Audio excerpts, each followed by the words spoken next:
दोस्तों, सबसे पहले आप यह वीडियो देखिए जिसमें राजा रघुवंशी के भाई ने क्या कहा है। वो आनंद है, आकाश है, वो भी अब अपने बयान से पलट रहे हैं, लगातार गुमराह कर रहे हैं। हाँ, ये चीज़ मुझे मालूम पड़ी है इसमें भी है। तो इन लोगों को दोनों को जो है कल पेश करा था कोर्ट में, और इन लोगों ने कोर्ट में अपना बयान चेंज कर लिया है। तो हम लोगों ने सोनम के कहने पे जो है राजा को नहीं मारा है। इस टाइप की बातें जो है देखिए अभी हो क्या रहा है, ये अभी से ये लोग जो है बदल रहे हैं। ये शुरू से ही इस प्रकार से जो है अपने पुलिस को गुमराह कर रहे थे। इसी के लिए हम लोगों ने शुरू से कहा था, नारकोटिक जांच के लिए बोला था हम लोगों ने, जो कि वहाँ के एसपी साहब ने मना कर दिया है कि ज़रूरत नहीं है। और वही चीज़ जो है कल हुई है। जिस प्रकार से अपने इन लोगों ने बयान चेंज करे हैं, आने टाइम में सोनम और राज ये लोग भी बयान चेंज कर सकते हैं। इसीलिए हम नारकोटिक जांच करने को बोल रहे हैं। तो इसीलिए मैं अपील करूँगा हाईकोर्ट में जाके, वहाँ पे अपने शिलोंग जाके। आपके परिवार को लोग कह भी रहे थे कि इन सभी आरोपियों से शातिर बदमाश हैं, इनसे 3rd डिग्री तक पूछताछ होनी चाहिए। देखिए, जिस प्रकार से ये चारों आरोपी जो है ये अपने इसमें से जो राज इसमें से अपने ड्रग्स लेता भी था। तो इन लोगों का क्या, ये मंजे हुए खिलाड़ी है। इन लोगों को जब तक 3rd डिग्री से इनका इलाज नहीं कराएंगे, जब तक ये कुछ बोलेंगे नहीं, वो ये जब तक सही होंगे भी नहीं लोग। लगता है कि ये नशा में की आपने बात किया ड्रग्स में, तो क्या सोनम भी ड्रग्स ले सकती थी, ऐसा लगता है? देखिए, जिस प्रकार से सोनम कह रही है, तो राज से मैं प्यार करती हूँ, राज मेरा प्रेमी है, उसके कारण कुछ करा मैंने है। जिससे प्यार करती है, जो राज खुद ड्रग्स लेता है, तो सोनम भी ड्रग्स लेती हुई जगह होगी, जो कि अभी तक किसी को जानकारी इस बारे में थी नहीं। और जब सोनम पकड़ाई थी वहाँ पे अपने यूपी, जब पकड़ाई थी वो 9 तारीख के दिन, तो उसने कहा था मैं नशे की हालत में थी। तो राज के साथ में जब राज छोड़ने गया होगा या कोई को छोड़ने गया होगा, उस टाइम नशे की हालत में इसलिए होगी वो, क्योंकि इन लोगों ने पहले से ड्रग्स लिया होगा, इसलिए नशे की हालत में थी वो।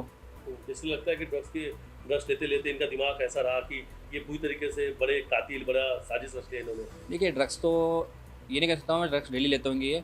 बाकी सोनम ने खुद ने मुझसे उस टाइम कहा था, तो मैं को कुछ पता नहीं चला मैं यहाँ कैसे बची नहीं, क्योंकि उसने हालांकि सब चीज़ झूठ बोली थी, जो टैक्सी वाला को छोड़ने गया था। ठीक है, मतलब कहीं ना कहीं आपको ये है कि ये ड्रग्स भी ले रहे थे इन लोग। हाँ, ले रहे होंगे, 100% ले रहे होंगे लोग। ठीक है, तो इसलिए आप लगता है कि ये ड्रग्स का और हवाला और ये पूरी साजिश हत्याकांड की सब कुछ नार्को टेस्ट से बाहर आएगा। देखिए, ये सब चीज़ें जो है इसलिए नार्कोटिक चलान बोल रहा हूँ आपको मैं करवाने के लिए मैं, क्योंकि जिस प्रकार से ये लोग अपने 12 बयान चेंज कर रहे हैं, तो उसमें कहीं ना कहीं ये इनके पीछे कुछ बड़ा हाथ किसका है, जो कि अभी तक सामने आ नहीं पा रहा इसमें है। और इसी प्रकार से जो है नार्कोटिक जांच करते का भी है। तो सोनम और राज की जब नार्कोटिक जांच होती है, इसमें कुछ खुलासा ऐसा होगा जो कि अभी तक किसी को सोचा भी नहीं होगा किसी ने, क्योंकि जिस प्रकार से मेरे भाई को मारा गया है, वो एक बलि की प्रकार से मारा गया। जैसे कि किसी जब बलि देते हैं तो पहले उसका गला काटते हैं, उसी प्रकार से इसका पहले गले पे हमला किया गया है। अच्छा, तो आप लोग हाई कोर्ट पहुंच गए क्या नार्को के लिए? नहीं, अभी हाईकोर्ट में गया नहीं हूँ, मैं हाईकोर्ट में अपील करने जा रहा हूँ मैं। तो हाई कोर्ट का दौरा करना है आपको।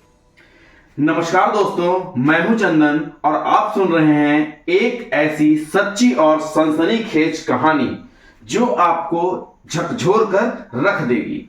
ये कहानी है इंदौर के राजा रघुवंशी की हत्या की। एक ऐसा केस जिसमें हर दिन नया ट्विस्ट सामने आ रहा है। पुलिस हैरान है, परिवार गुस्से में है और आरोपी की क्या कहें। कभी हंसते हैं, कभी चुप रहते हैं, तो कभी कोर्ट में बयान ही बदल देते हैं। तो आइए परत दर परत खोलते हैं इस रहस्य की किताब को। राजा रघुवंशी कोई मामूली आदमी नहीं था। इंदौर का नामी ट्रांसपोर्ट कारोबारी, शानदार घर, बड़ा कारोबार और रिश्तों की गहराई में डूबा हुआ इंसान। लेकिन उसी राजा की जिंदगी अचानक एक दिन खत्म हो जाती है, और वो भी बेहद ही दर्दनाक तरीके से। पर सवाल है, क्यों? किसने मारा राजा को और क्यों मारा? पुलिस को जो जानकारी मिली उसके मुताबिक एक महिला का नाम सामने आया, जिसका नाम था सोनम रघुवंशी। जी हां, उसी परिवार की बहू जो दिखने में शांत और घरेलू लगती थी, लेकिन वो असल में क्या थी? राजा के भाई विपिन रघुवंशी का दावा है कि सोनम और राज के बीच अवैध रिश्ता था। दोनों साथ में ड्रग्स लिया करते थे। ड्रग्स, जी हां, अब कहानी सिर्फ हत्या की नहीं रही, ये अब ड्रग्स साजिश और धोखे की तरफ मुड़ चुकी थी। हत्या का तरीका बेहद क्रूर था। राजा को गला रेत कर मारा गया था, जैसे किसी जानवर की बलि दी जाती है। विपिन कहते हैं कि जिस तरह से पहले गला काटा गया, फिर चाकुओं से गोदा गया, वो एक आम हत्या नहीं थी, बल्कि एक सुनियोजित साजिश थी। जिस हत्या में 4 नाम सामने आए, सोनम, राज, आनंद, आकाश।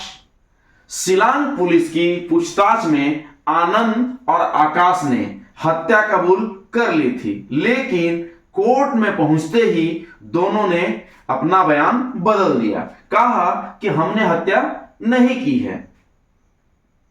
विपिन रघुवंशी कहते हैं कि यह सब कुछ ड्रग्स की वजह से हुआ है। आरोपी अब कोर्ट में जाकर बयान बदल रहे हैं।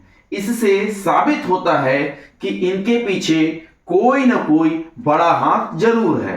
राजा का परिवार लगातार मांग कर रहा है कि सभी आरोपियों का नार्को टेस्ट किया जाए, क्योंकि नार्को टेस्ट एक तरह की जांच है जिसका उद्देश्य अपराधियों से सच्चाई उगलवाना होता है। इसमें आरोपी को एक खास दवा दी जाती है जिससे वह सच बोलने की स्थिति में आ जाता है।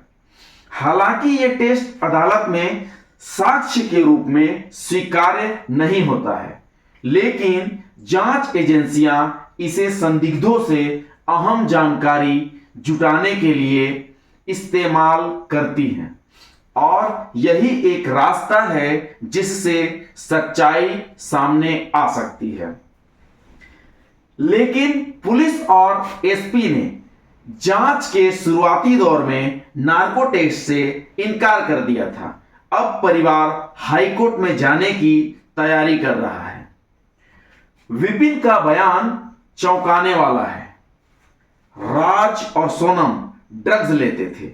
जब सोनम यूपी में पकड़ी गई तब भी उसने कहा था कि मुझे कुछ भी याद नहीं है, मैं वहां पर कैसे पहुंची।